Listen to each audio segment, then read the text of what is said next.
আমি এখন বলছি না, মানুষের ঘরে গজলটা একটু পরে বলবো। আমি একটু ছোট করে নাতে রাসূল সাল্লাল্লাহু আলাইহি সাল্লাম পরিবেশন করেছি, সবাই ধীরে স্থিরে শ্রবণ করুন।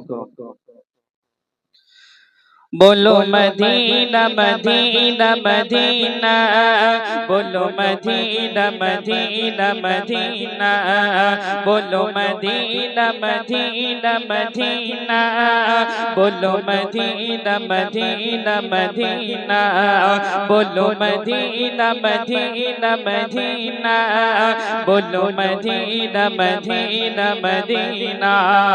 जन्नतों बाकी जीता হাসান হুসেন নসিথায় জন্নতোं বাকি জিতায় হাসান হুসেন নসিথায় দেখিব কবর মা ফাতিমায়।